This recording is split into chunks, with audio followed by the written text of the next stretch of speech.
Hi guys, Tyler here with Astroworkz. Thanks for tuning in. Today we're going to be talking about the Explore Scientific EXOS2 GT with PMC8 and why you would want this beautiful mount to get you started in your astrophotography journey. Well, the fact that it has a wonderful payload of 28 pounds, it can handle quite a variety of telescopes that are out there on the market today. The other fact that you can control it with any kind of ASCOM software that is currently available also on the market, including the beautiful ASIair Plus Pro and the original V1, which unfortunately they don't make anymore, but if you do happen to have one, you can control it with any of these three devices.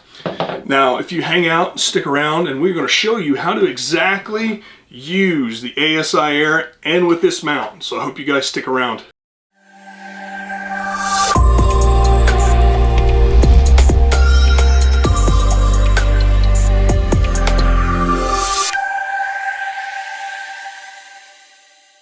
Now, we talked a little bit already about the EXOS2-PMC8 along with the ASIair and how to get them to communicate with each other. Well, I'm glad you stuck around because now we're going to talk about this specific cable that you need to get everything to communicate with one another.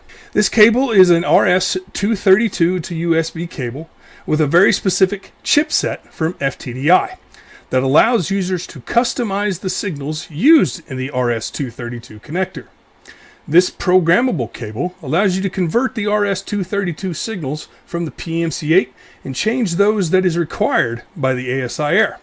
Specifically, we need to change the polarity in the DTR line so that the signal provided on the RS-232 cable is changed so that the PMC8 is recognized by the ASIair.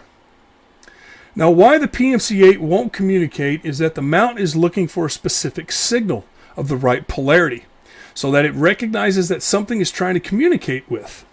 This is why the DTR line needs to be inverted so that the mount knows something is connected to the USB end of that cable, so it'll start to talk to your RS-232 FTDI chipset cable. Now, without this cable, it is highly unlikely that you will be able to communicate with any PMC8 devices to the ASIair. Now, with this cable, you can download a free program on the FTDI site. We will include the link in the description. It's called Prog, and this will allow you to change the configuration of the cable and reprogram it. Sadly, this is only for PC, so you will need to find a suitable computer. Older versions of Windows may need a .NET 4 network component, but you will be prompted by this when you can also download the following link from the FTDI site. So, once you have this said cable, you can order it from explorescientific.com, and that SKU number is right here. So I'm just going to close this down. I've already downloaded Prog. Once we get it to load, there it is. So what we're going to do now is, say you have the cable, which I have one here next to me. I'm going to plug it into my computer right now. I'm going to hit Devices under the EEPROM section.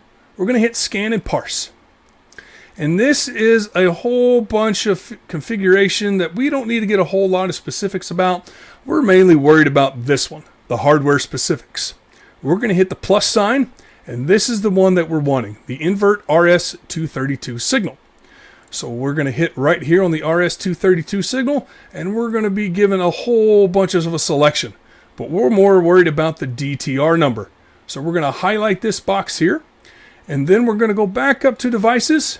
We're going to hit this Program button. Now we're going to be prompted with this box, but it's perfectly okay. All we want to do is hit Program. Now this will happen really quick, and you'll be done. But we're going to look right down here really quick. It's going to flash by, and it's going to say Successful and Ready. Ready? Done.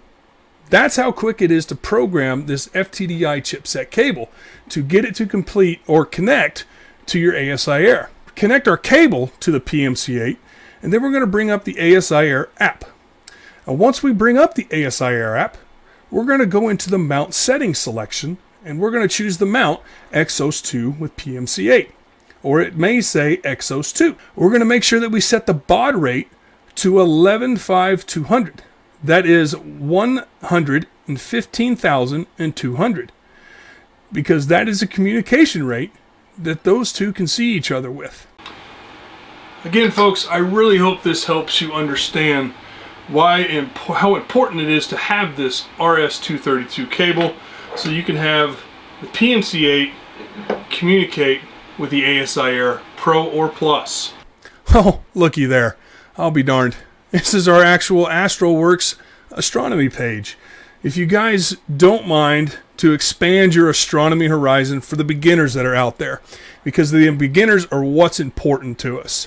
We want to make sure that you can get the development that you need, the answers that you want, without all the other stuff that's hanging around.